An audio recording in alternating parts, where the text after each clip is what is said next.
روایات آمده است در کتب مناقب امام اعظم رحمه الله زیاد میبینیم بزرگان روایت کردند ان ابا حنیفه کان جالسا فی المسجد. روی ان ابا حنیفه کان جالسا فی المسجد. روایت میکنند که حضرت امام اعظم ابو حنیفه بار در مسجد نشسته بود. فدخل علیه طائفه من الخوارج شاهرین سیوفهم. ناخست یک گروه از خوارج با شمشیرهای برهنه داخل مسجد شدند. خوارج یک گروه باقی را میگویند که در زمان خلافت حضرت علی رضی الله عنه پیدا شدند و یکی از سببهای باور کنید نزاع و خونریزی و خرخشه ها همین گروه ها شدند. کسانی که مرتکب گناه کبیره را حکم به کفر میکردند، کسانی که در ابتدا پیروای حضرت علی بودند اما بعدتر همه حضرت بزرگوار را حکم به کفر کردند، معاویه را حکم به کفر کردند و یک عیده از صحابه های پیغمبر بزرگوار را حکم به کفر کردند. اینا را اهل تکفیر میگویند. این بدگاهرا عقیده داشتن که هر کسی که در حیات یک گناه کبیره کرده باشد دیگر توبه به درد او نمیخورد، فایده ندارد. اگر تمام باقی مانده عمرم که توبه کرده تمام کافر شده است و از اسلام خارج شده است. و یک گروه از همین خوارج با شمشیرهای برهنه در مسجد حضرت امام در آمدند. خوارج در زمان حیات امام اعظم ابو حنیفه یک چند بار بالای کوفه دست بردن، یعنی کوفه را ضبط کرده بودن، مخصوصا در زمانی که پیشواش و سردارش و ضحاک ابن قیس خارجی بود. آمده قشونهای پادشاه را شکسته و در داخل کوفه در آمده بودن، کوفه را خوارج ضبط کرده بودن و اونا میدانستند که امام اعظم ابو حنیفه بزرگترین عالم کوفه از چی جای کوفه در زمان حیات خیش بزرگترین جوانمرد و بزرگترین عالم اسلامی است. از همین خاطر قبل از همه میخواستند که روحیه امام بزرگ شکنند. یکی از سببهایی که زمامداران و حکومتداران بسیار میخواهند که عالمای بزرگ به درگاهش بیایند اونا را تعریف و توصیف کنند هم همین است. و مردم مثل امام اعظم ابو حنیفه که ثابت و استوار باشند، خدمت خدا را کنند و برای مردم یک نمونه و الگو باشند، در تاریخ کم گذشتیند. باور کنید کم جوانمردی هست که در پیش زرق برق دنیا چشمش کور نشود، از حقیقت غافل نشود، شریعت به خاطر دفاع از منفعت‌های صنف حکمران استفاده نبرد. چنین آدم‌ها انگوش شمار هستند. از همین خاطر است که منزلت اینا، قرب اینا در تاریخ بیشتر زیادتر است. محبت این طایفه مردم در میان مردم بیشتر زیادتر می شود. همه گروه خوارج با شمشیرهای برهنه اینو شهر را ضبط کردند، داخل مسجد حضرت امام شدند.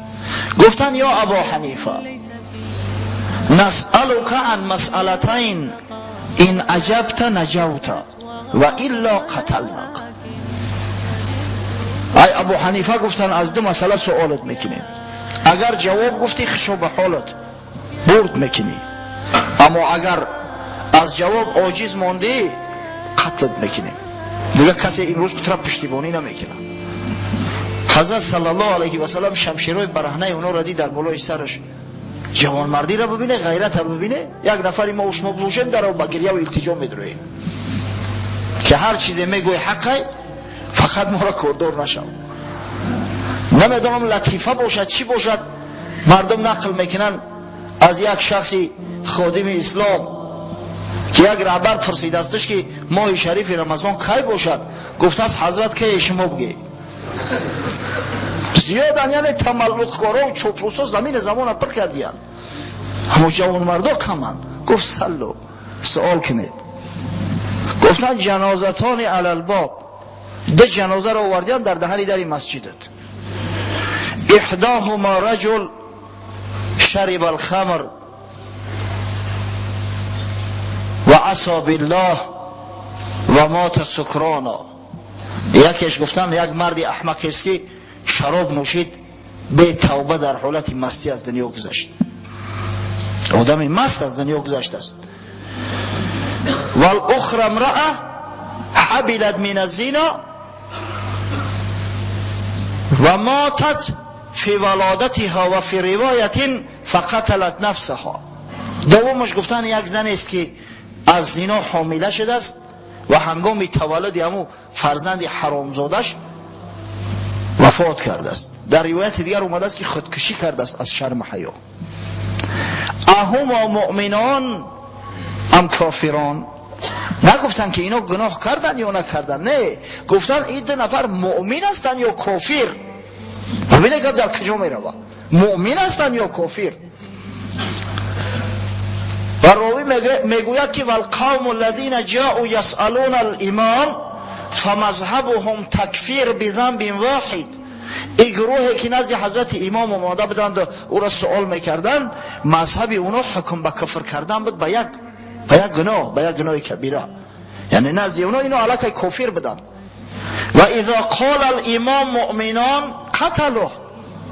اگر امام میگفت که اینا مؤمن هستند، مؤمنای فاسقی گناهکار هستند، البته میکشتنش. ببینید چنین یک حالت است. در حالت اضطراری اگر حتی شخص دروغ گوید برای او اجازت است، اما امام اعظم یک شخص عادی نبود. این طایفه مردم کسایی هستند که قدوه هستند، مردم رفتار و کردار اونها را دیده بعداً عمل میکنند. اگر قدوه، اگر پیشواها ثابت قدم باشند، با غیرت باشند، شجاع باشند، باعث ترقی و وسعت اسلام میگردند. اما اگر بزدل باشند یا از این بدتر تملقکار و طمعکار باشند، مردم میبینن که های به حال ما میگن وقتی پیشواها ما اینقدر غیرت دارن مثل یک بز غیرت ندارن، از ما دیگه چی گیلن. همیشه کار در تاریخ همی است.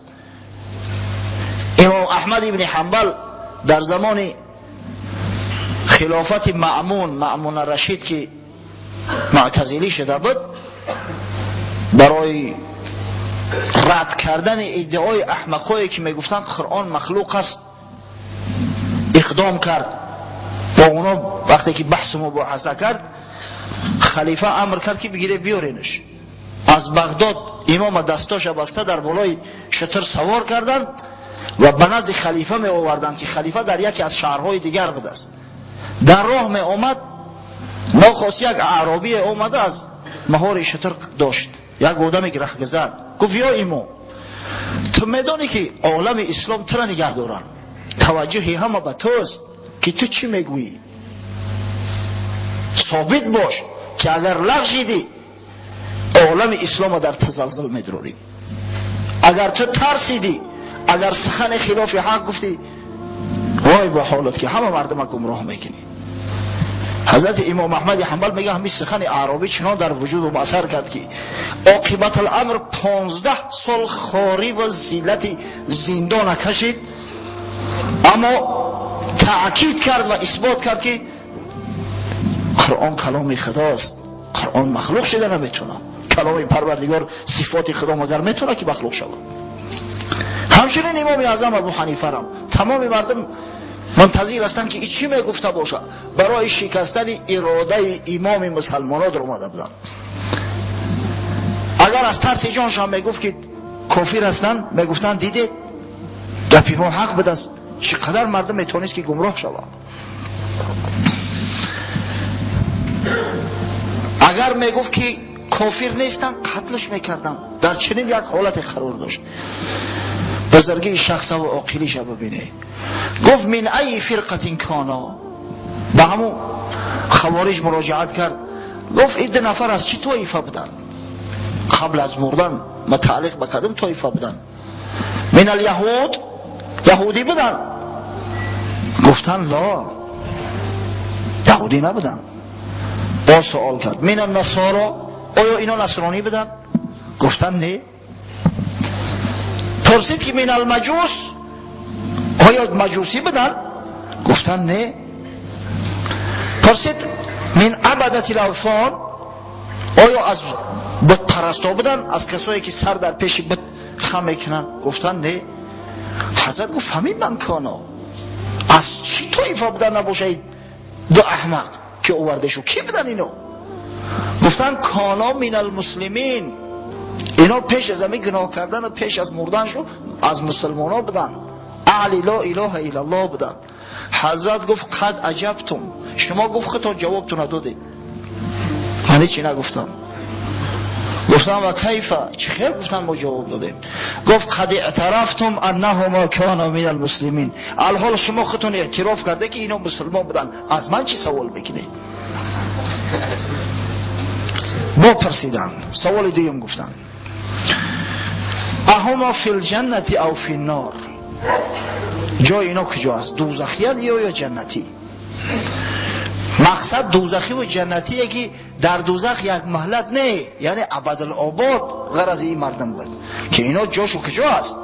حضرت صلی الله علیه و سلم گفت اقول فیهما ما قال ابراهیم خلیل الرحمن فی حق من هو شرا منهما.